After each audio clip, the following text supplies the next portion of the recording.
Welcome to the Stressless Eating Podcast, where we help diet-obsessed and food-crazed women break themselves out of the food and body prison, end the dieting madness, and take control of their health for good.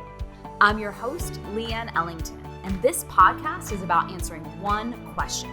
How can you heal your relationship with food and your body and take a practical approach to this whole self-love journey, but without all that restriction, obsession, and shame, and without needing years of therapy to do so? If you want to know the answer, you're in the right place. All this information is 100% free, so please subscribe to and review our podcast.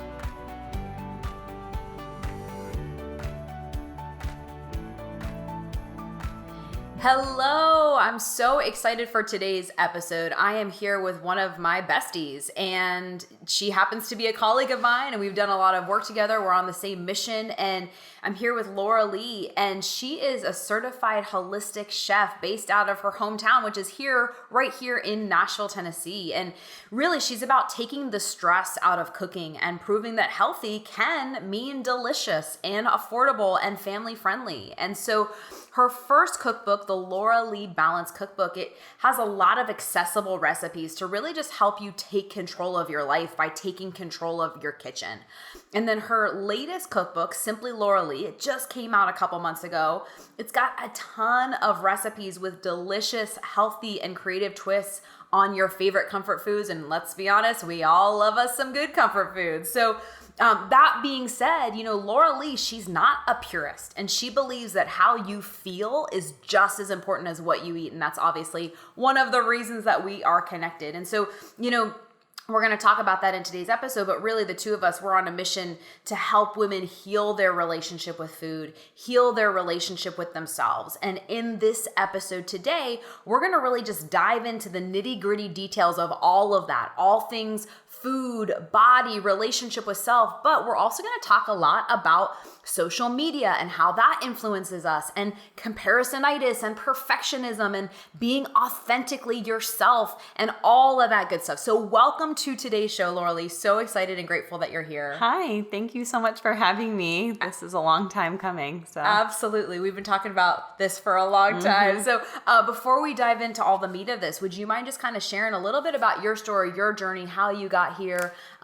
Just fill us in on who you are. Yeah, absolutely. Thank you. So I grew up in Nashville, and I grew up in a family with amazing home cooked food every single night.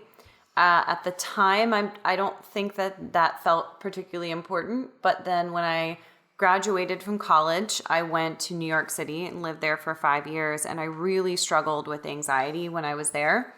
So my first few years, I was going out and partying and that whole lifestyle, and it just got worse and worse. And finally, I decided to make a huge change, and I stopped going out and I started cooking for myself and wandering around the farmers markets and eating fresh food. And I think that childhood relationship with food as a source of community and healing came back to me. So I just thought it was so powerful that food could not only affect your physical health, but your mental and emotional health. And I found a culinary school called the Natural Gourmet Institute, went and got my chef's training degree there, and moved back to Nashville to start my business. Amazing. And what was it for you that made you realize that you had to start sharing your love of food with others? I think it wasn't one moment. It was an accumulation of realizing how much I loved it. And also kind of what I was saying about the mental health aspect. I thought this is such an untapped resource for people, for me, women in particular is where I was focusing, an untapped resource for really helping people, as you said in the intro, take control of their lives through food. It has systemic healing properties that are so much more than just your weight or whatever. Mm-hmm. Yeah. And so you have a unique experience, with influencing other women, and I mean, people in general. A lot of your audience, and we know, are women. But for you, you're not just a holistic chef and a cookbook author, but you have grown yourself to be an influencer in this time of influence. And I know you don't necessarily consider yourself that, but it really is, on Instagram and with your email subscribers and all that. talk to us a little bit, and we're going to get into the meat of social media and how that influences a woman's self-image and self-esteem and all that. But can you just share a little bit about how you grew into that? Because I mean, I know a lot of people nowadays, they like set out to want to be an influencer, and that was not the case for you. You just started showing up and started building this following. So how did that just kind of build itself organically? Yeah, I really just wanted to share the content. I really wanted to share my recipes, and did that first through a blog, which I still have. But at the time, this was 8 years ago, Instagram was pretty new and you could grow relatively quickly. Now, I mean, it's taken 8 years, but I think it's a lot harder now. I think a lot of people do set out for that. And one, I think it's kind of an uphill battle, but also you have to go into it with the right intent and the right content, and then the growth comes from that. But really it just happened sort of by accident. I wanted to get the word out about the type of food I was doing. And I really think people were looking for a middle ground, especially almost a decade ago. There were a lot of really negative connotations about healthy food, which we've talked about a lot in Stressless Cooking, these myths about what it means to eat healthily. And so I think my food was really refreshing for people, having grown up in the South and eating a lot of comfort food and takeout food, classics, family recipes. I think that was helpful for people to find something that they could relate to. Yeah. Absolutely. And so for you, and again, I'm excited for us to get into this topic of social media, but like, how did you start finding your voice and figuring out, because we've talked about this a lot, like there's this distinction between how a lot of people present themselves on social media and then the real version of them. And one of the reasons that people fall in love with you, and one of the reasons you and I connected, to be honest, is because you are so congruent and like authentically who you are offline and online. So did that just happen organically, or was that a process you had to take yourself through? Like, how did you find your voice and stay congruent at the same time? I'm not sure that I don't think it was ever something I necessarily set out to do or not do. I think it's always felt really icky with me to be misaligned for my integrity. And I just wanted to give people a little bit of an insight into my actual life, how I show up in the world. And when my first few years on Instagram, which we'll talk about, I was on there a lot more in a really personal capacity. I was, had the camera on me all the time, my phone camera on me all the time, sharing every single meal and all of that. And I think that's part of why I grew quickly, because people really love that kind of voyeuristic insight into somebody's life. That's a huge part of Instagram. And now I want things to change pretty significantly, but I'm really grateful for that experience. And I don't know. I'm not sure that I necessarily set out to stay congruent. I just think that I just can't really imagine otherwise,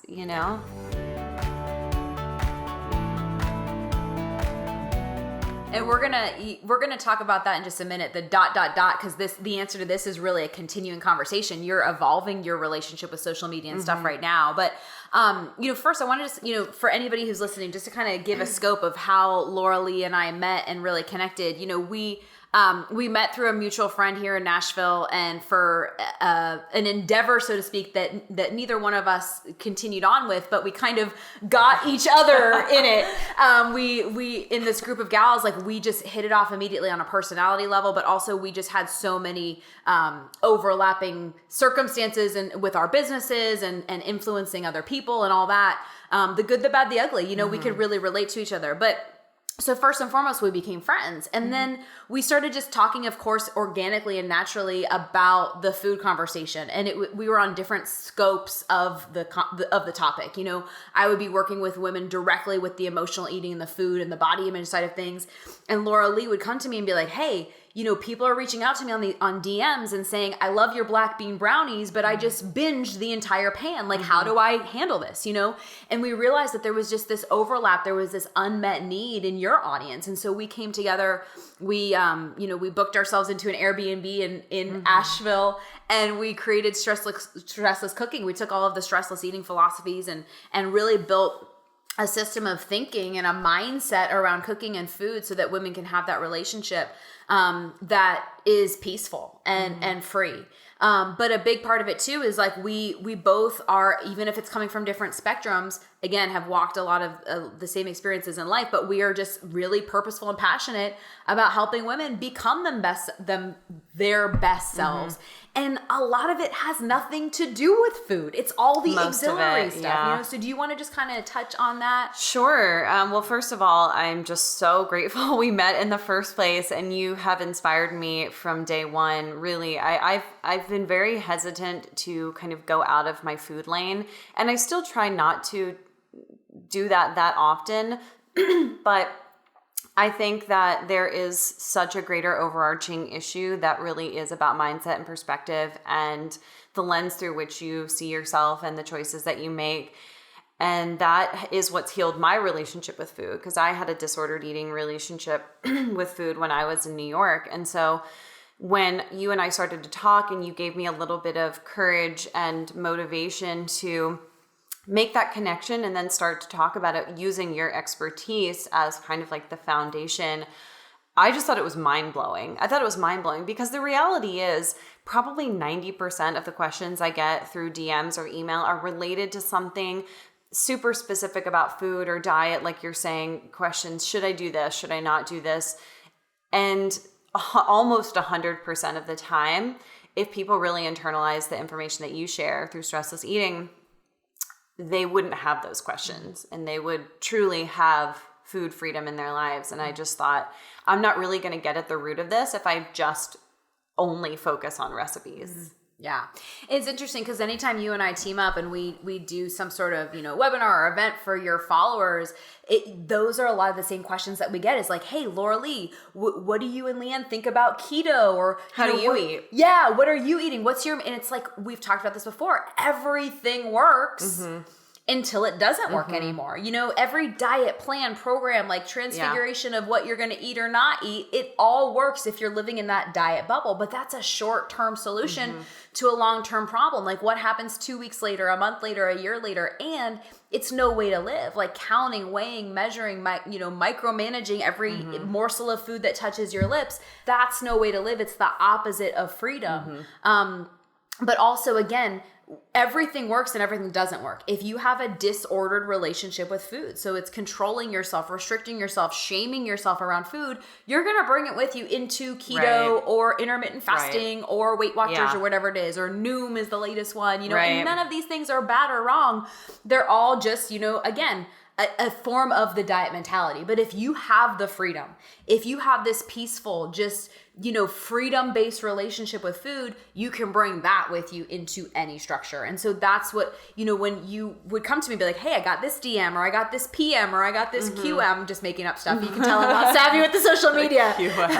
The QM is a question message I just made up, apparently. Hashtag trending. But it all came back to the root is like, we are just getting at the surface and the effects of this much bigger problem. And that's what, I love that we get to team up and just kind of tag team this issue together. It's really, really powerful. So kind of segueing into what's going on with you now in the social media world, and really just to open up this topic of social media. The way I describe it is that it can be a really powerful tool. It can be a tool of connection. It can be a tool of entertainment. It can be a tool of information and education. It can be a really powerful tool, right? Or it can be a weapon of mass distraction, of comparisonitis, of perfectionism, of shame. The other side of it is it can be a tool of expressing who you really are and being authentic to who you are and being a really powerful influence and a stand for something. It can also be a weapon of, just showing up in the version of yourself that you think you're supposed to be or you think you should be, or, not necessarily being a positive influence to people, So there's so many different elements of it, and it's not fair to say that social media is good, bad, right, wrong, healthy, unhealthy. It's just, again, it's who you're being when you're using it. Who are you being influenced by? There's it's such a big topic matter that not to mention how much it affects your self-esteem. If you're not in a good place, and self-esteem social media can be a really powerful weapon against yourself. So I'd love to hear you just kind of touch on that. And then also just share a little bit about where your journey has taken you in relationship to social media, because I know you're about to make some big waves. Yeah. There's so many things in there that I think are important. I think one, from the perspective of just the average person on Instagram who maybe looks up to influencers or looks up to whoever it is on Instagram, I think it's so, so important to remember that it's always a highlight reel, even when it's not a highlight reel. So it's always a highlight reel, even when someone is, on there saying, I just got in a fight with my husband or whatever it is, you are not seeing the dark moments. You're not seeing that fight go down. You're not seeing their internal dialogue and the struggles and the imposter syndrome and the sense of unworthiness and the what's next and the anxiety, all the things that most people struggle with. And then going and binging a package of Oreos off the back of it. Yeah, exactly. And the food behavior related to that, or the personal behavior or whatever, or the exercise related behavior, whatever it is. So I think it's important to remember, even the people who you think really show up authentically, which, I did my best to do that, but y'all did not see the ins and outs. I got divorced 2 years ago, and no one would have known that was going to be going down just from watching my stories. So I think and it's also important to remember what you actually see of somebody's day is such a small, small percentage. Even if there's somebody who does tons of stories all day, it's probably no more than 30 minutes of their entire actual day. So you really don't know. Mm-hmm. So it's important to not compare yourself and to really try to be as present in your own life as possible. And then I can say from my perspective, I have definitely felt an increasing misalignment. I've tried to show up as myself there. And what I found is that trying to kind of be on Instagram all the time as myself is exhausting, and I don't live in my life. And I think I've also used Instagram as an escape a lot in the last few years and as a source of constant validation. And I got to a point in the last few months where I found myself saying, I really do care what people think of me on Instagram. And that's crazy because nobody actually knows me on Instagram. No one actually knows me. And so I need to be focused on the people who really do know me, what those relationships are like. And it's just really started to feel like it's not serving me. Mm-hmm. It's not doing anything for me. And I don't think that I can show up as a chef and a content creator best there anymore.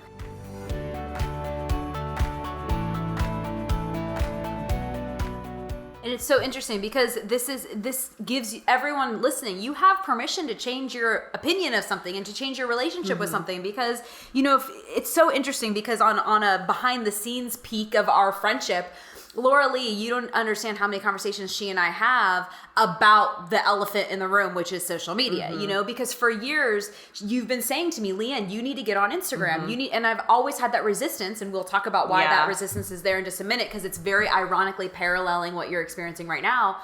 But for so many years, I've said to you, like, Laura Lee, I need to make sure that I'm fully aligned and authentic in who I can show up as on social media, but also because I personally don't believe in investing all of my time and energy to be a user and like a recipient of social media, I don't know if it feels in alignment for me to be on it all the time, influencing people. And so we've had that back and forth where, there is that back and forth of like, well, all these people that need to hear this message that aren't hearing this message because I have a belief about social media, because that's really what it comes down to.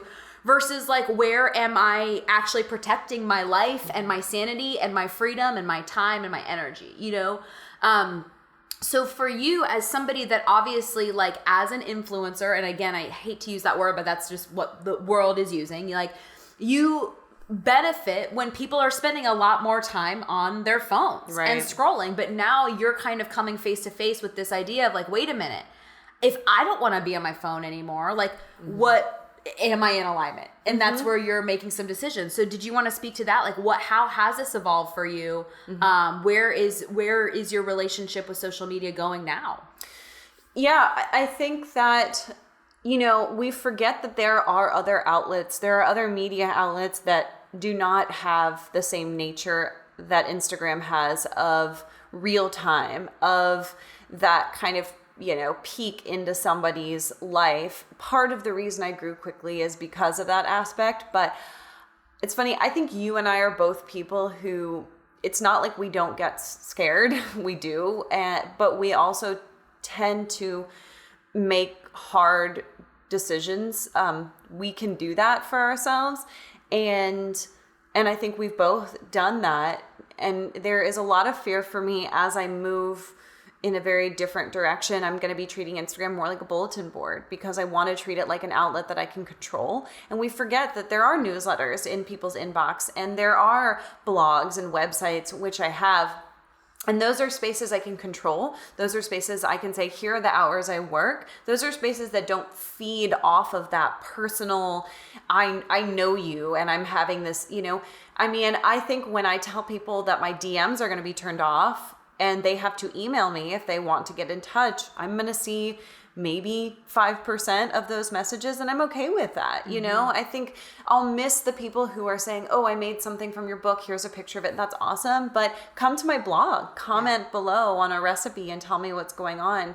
I think it's just important to remember that every single form of social media really has its own personality, and I don't love the direction Instagram is going.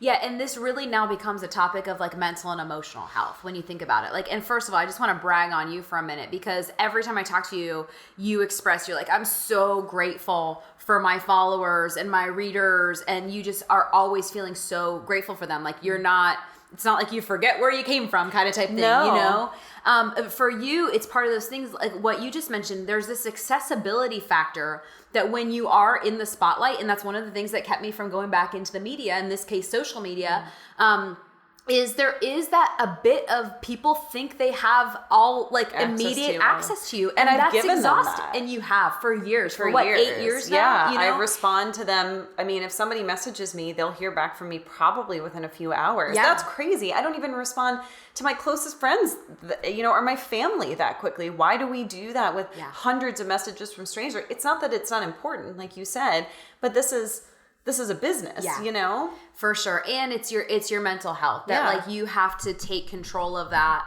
and start realizing because here's the other side of it. You can't give from an empty cup. Right. So if you're feeling exhausted because you're giving away so much of yourself on demand, essentially, when you really want to be able to give it away, you're not going to have anything left. And I think that's what's also kind of happening for you too, So one of the things that we were talking about the other day, and we talk about all the time because this is where we both get it, for me, and talking about this resistance to social media. And then one of the reasons I'm so, excited about this podcast, because it gives me the ability to share this without having to be, on Instagram all the time, and nothing wrong with being on Instagram all the time. But for me, it's just not what I choose for my life, for about 10 or so years ago, when I was really in the limelight, and being in the limelight looked different. It was TV, it was newspapers, it was radio, it was magazines, all that. When I was in alignment, I felt great and it was awesome. And don't get me wrong, who I was at that time, I will be the first to say I needed that validation. People telling me, all those eyeballs on me and giving me that validation. Yeah, my ego, my self-image, it needed that at the time, And though I also felt in alignment, I believed in what I was sharing, and I was happy to share it with the masses. And, I'm sure there was millions of eyeballs on my stuff at the time. But then as I grew and evolved, I realized whoa, this is no longer what I believe. This is it. And for those of you who don't know, it was I was literally teaching the diet mentality. I was teaching this harder, faster, more calories in versus calories out conversation, and became deemed like an expert in that. And so what do you do when you realize oh, wow, this is not what I believe. This is actually, and it wasn't just not what I believed. I felt like I was actually harming people. I felt like the message I was sharing was dangerous. I was actually being a bad influence on people. And that's a really hard pill to swallow when you're in front of tens of thousands of people every single week. Right. And you build a career off of it, about being this expert. So what do you do? Well, we'll talk about that in another episode, but I pretty much just walked away from it all, And that's why I had so much resistance to being in the limelight now and figuring out my way to do that. And so ironically, after years of our friendship, you being you got to get out there, get in social media. Now you're realizing that your words and your influence has a lot of power, and that you being in alignment and being authentic is way more important than the number of eyeballs and likes and hearts that you're getting on your stuff. So can you speak to that?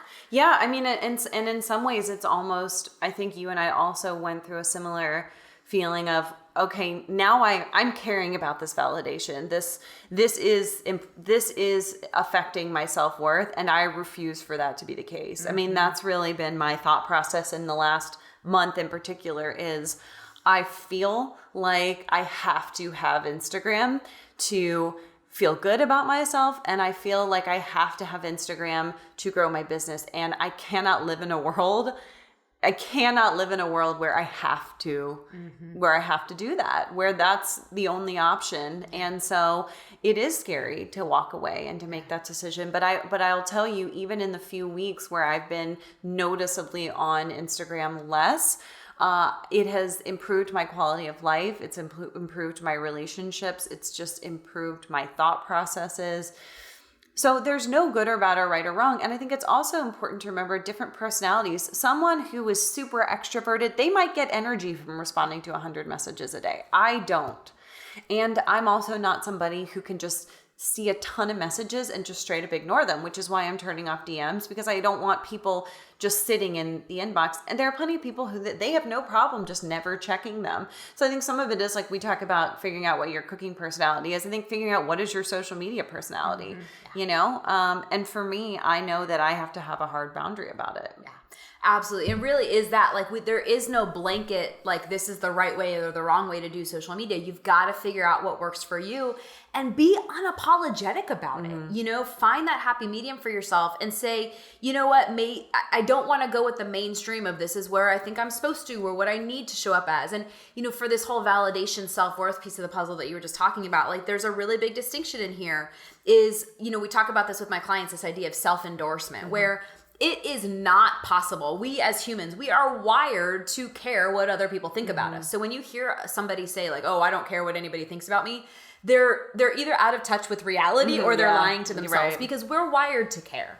But the distinction becomes like, how can we care about what we say and we think and how we feel about ourselves, even just as much as what we think about others? It's where, yes, we desire that validation. Of course, we're human. We desire somebody hitting the like or love button on our post and commenting. That little dopamine, you know, fireball goes off in our brain.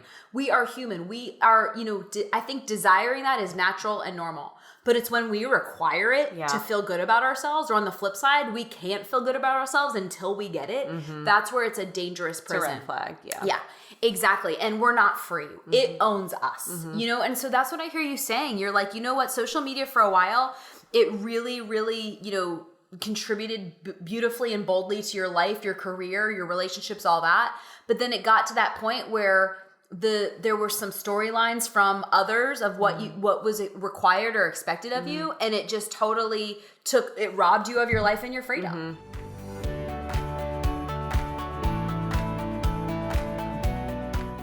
Yeah, it's been controlling me and not the other way around.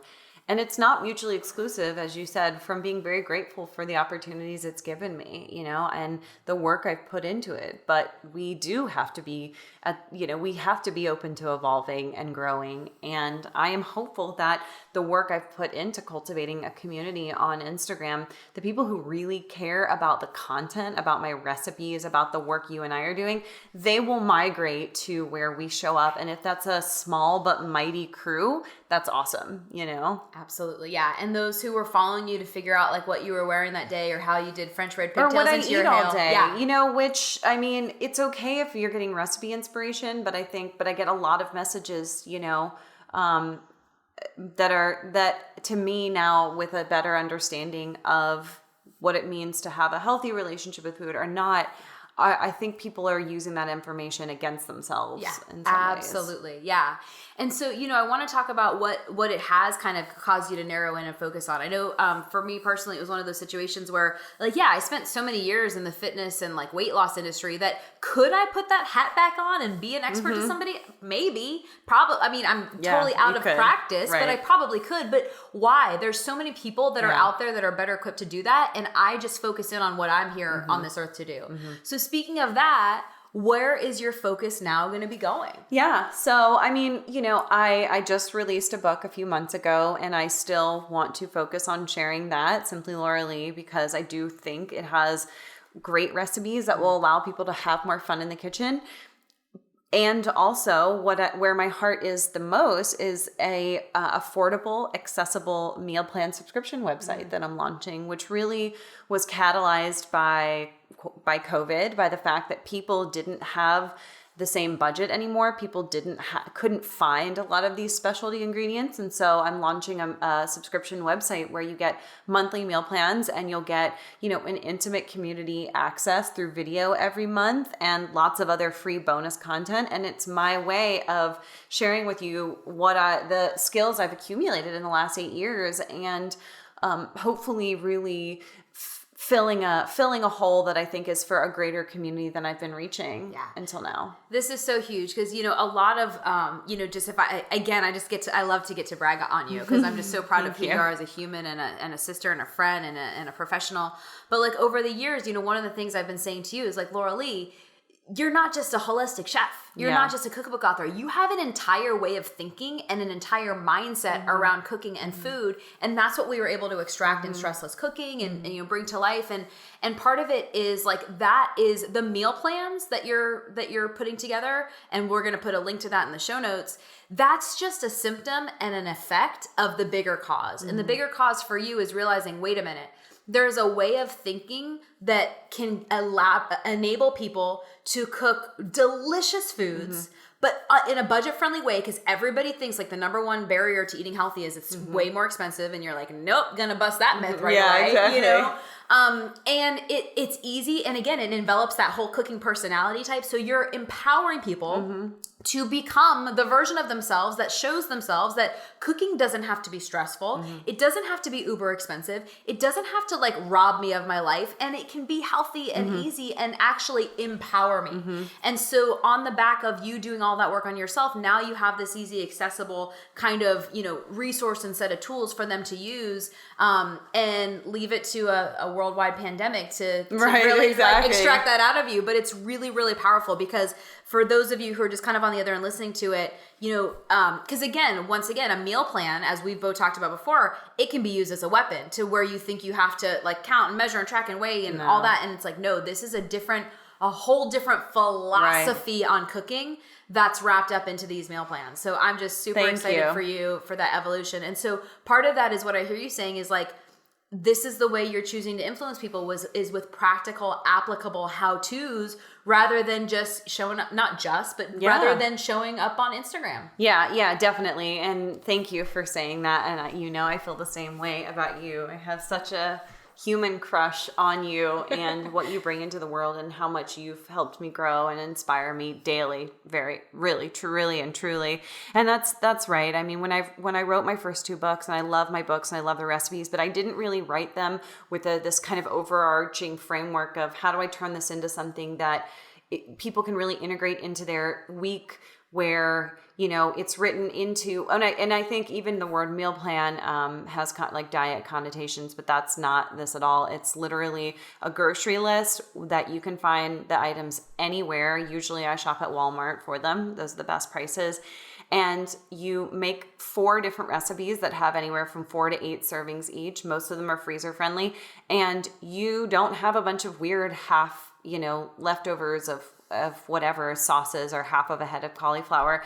And that is because of what you're saying, which is that I'm taking what I've learned and I'm turning what is kind of this amorphous philosophy about my approach to food into something really concrete. Yeah. And simple. It's just super simple. So simple. And it's funny, I was actually saying this to my boyfriend yesterday.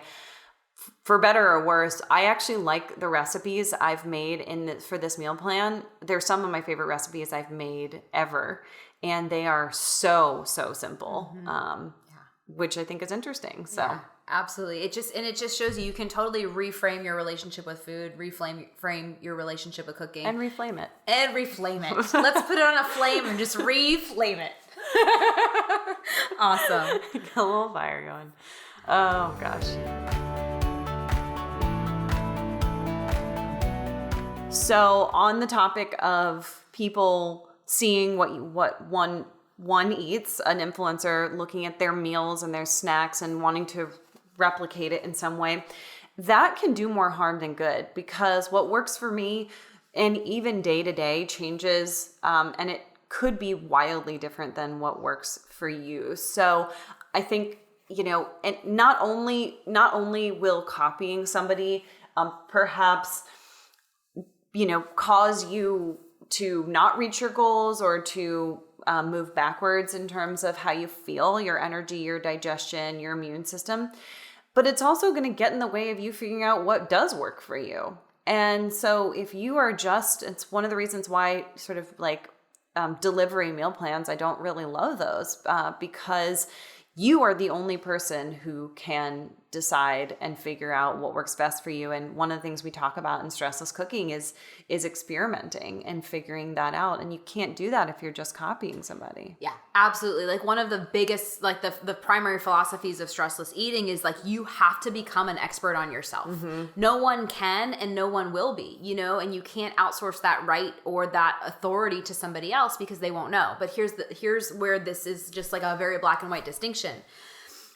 If you're becoming the expert in your own body, anytime you are looking to a meal plan or a clock or another person or a calorie count or a carb count to tell you when or what to eat, you are by default not connecting to what you need or what you want in that moment. Really, it's a skill set of learning what you need so that you can just show up and be free. And sometimes that means choosing the cheeseburger. Yeah. But it's a choice. You're choosing it and it's not choosing you. Yeah. Or it's choosing one cookie versus 5. And sometimes it is choosing that kale salad. You know, but then again, it's never about the food. Part of it is like you said, the meal delivery service. You're literally looking to an external factor to tell you what to eat and when to eat it. And by default, you are growing more and more disconnected from your body, walking away from that intuition that is a skill set that needs to be created. And again, this is a mindset. Like you can't find the solution to this in another meal plan, right?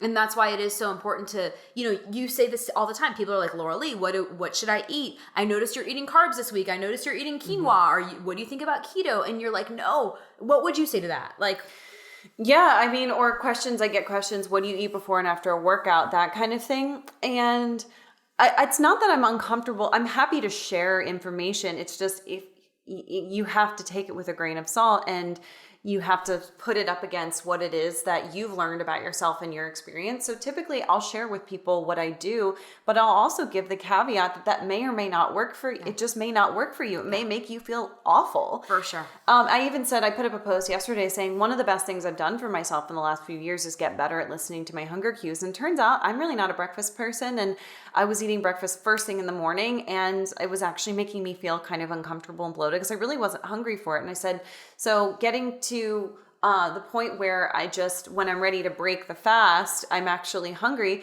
And also, sometimes you can eat when you're not hungry. You know, sometimes it's okay to just go get Bobby's Dairy Dip when you feel like you can't put another morsel of food in your mouth because you just want it. But as Leanne said, you're the one who's choosing that, not your food rules, not being on or off the wagon, not whatever fake construct you have. And this is not just for food either. I know there was a laundry list of reasons I had resistance to like being out on social media and putting myself in the limelight again. But I remember I'd walk into my studio or people would email me or whatever and be like, Leanne, I got the shoes that you're wearing and I got the heart rate monitor that you're wearing. And like, I just want my body to look like your body, which was always a shock to me because I was never this like skinny mini, you know, but I was always in my head. I remember, of course, feeling validated because who I was at the time was like, yeah, my self-image wanted that. But I also remember thinking silently to myself, like, no, you don't want to be me. You want to be more of you. Yeah. And that's the other kind of message is like, we want you to be more of you. And if the more you're tuning, if influence, and this is where influence can be two different facets, right? You can be being influenced by somebody that's making you feel less than the version of yourself that you want to feel because you think that you're comparing yourself compared to them, that you're coming up short, or that you think you're not good enough because you're comparing it to somebody who's influencing you. Or you can look at it like, wow, this influencer or the person who's influencing me, they're a guide. They're showing me parts of myself that I want to grow into, that I want to step into, but it's bringing you closer to who you want to be. So that's really my big message about influence is like, be more like you. Talk more like you. If you are silly and dorky and weird, be sillier, dorkier, and weirder. I'm speaking to myself right now. Yeah. If you laugh more, play more, eat more, if you're not eating enough. I mean, just like be more like you. And the less that you look at somebody else to tell you what to do or how to feel or what to think or what to eat specifically, the better off you're gonna be. That is so well said. I think we could do a whole podcast on being more like you. And also, I think if you aren't sure who you are, if you don't know what it means to be like you, that is a shining star guiding you towards getting away from social media. Absolutely, You need to be off of social media for a while if you don't know who you are. Absolutely. Outside of the influence of other people. Absolutely. And that's why in Stressless Eating, we take food out of the equation. We start at that identity of who you are, because nobody has a food problem. It's always this emotional hole that we're filling either with food, like emotionally eating it and binging and all that, or filling it with the chains of control. It's like, oh, if I can't control anything, food's the one thing I can control. Yep. Yet ironically, the more women try to control that, and it controls you. And the more you try to control it, the less in control you feel. Yeah. So it's, wow. I mean, we could go on and on for and days we will with this topic. Another time. Awesome. Before we wrap up, just some random rapid fire questions. So first thing, what is the number one thing that you do to relax, unwind, and unplug? Either hiking or drawing. I love to sketch. Nice. Yeah. Nice. Do you use pencils? Colored crayons? pencils. Some and pastels? I sketch food. Oh, yeah. Or fruits, produce. I love particularly. Follow-up book. Her third book will be sketches of food from Simply Laura Lee. Have I shown you my sketches? No. Okay, I'll have to show you. Okay. I'll take a picture and send them to you. Sounds good. Please do. I won't Insta it. I mean, which is a thing. We're getting the lingo down. Do you Insta things? I don't even know. QM. I just don't even know. QM. What are your favorite comfort foods? So pizza for sure. I mean, just probably the things most people love. A really good cheeseburger, pizza. I love anything that's super chocolatey and like fudgy, like a molten lava cake with ice cream is like one of my favorite things. The warm and the cold together, you can't beat that. Yeah. Yeah. Delicious. So besides the fact that you sketch, which I'm your best friend and I didn't even know that, what's something that would surprise people that they don't know about you? Probably just how introverted I really am and how like quiet I can be most of the time. I'm definitely not an outgoing person, and I can be with the people I know really well, but I'm an introvert for sure. Absolutely. Yeah. Absolutely. What is your spirit animal? Cat. Definitely. Specifically your cat? Specifically my cat, Iron Man. Iron Man is pretty. Yeah, she's an American short hair, and she's the best. But, cats in general I can relate to. Meow. Yeah. Oh my God. What's yours? I would say a unicorn. Oh, does that count? Okay, so it can be fake. It can be fantastical. Yeah, I do love a llama-corn. Okay, a llama-corn. Two lumps? Two humps. I mean, that's a camel. Oh, okay. A camel corn. Not to be confused with caramel corn or kettle corn, which my mind goes to food. A camel corn. That's right. Llamas just steal your pajamas. I forgot. I'm sorry. And they say. Your response is 2 humps? Camel corn. Okay, I'm going to ask a more kind of serious one now. So what's one thing if you, without getting doom and gloom, if you died tomorrow and there was a message that was just left on your heart for the, future to hear and see, what would you want the world to know? Really just to be forgiving of yourself the way you are for somebody that you really love and really respect, and try to give that to yourself as much as possible, and really absorb your worthiness, and really try to see yourself through the eyes of the people who love you. I think that can have an enormous impact on yourself and by extension, the everyone who you cross paths with. Thank you so much for being here. We're going to absolutely have to have you back on the show. There's so many more topics we can go through, and we got to go a lot narrower and deeper, especially when we get into spirit animals. That seemed to be a very deep topic. But thanks for sharing your truth, and we will link to your meal plans in the show notes. Grateful for having you here. No, I love you. We'll have you back here too. I love you too. Thank you so much for having me. This is awesome.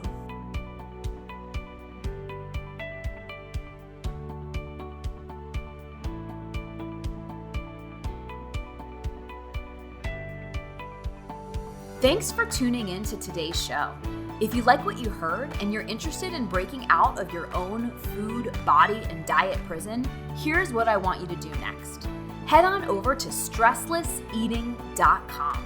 That's stresslesseating.com. and sign up to watch the Stressless Eating webinar, where I'll walk you through the exact 5-step game plan my female clients use to conquer emotional eating, self-sabotage, and finally heal themselves from the restrictive all-or-nothing diet mentality for good, but without obsessing or spending years in therapy to address it.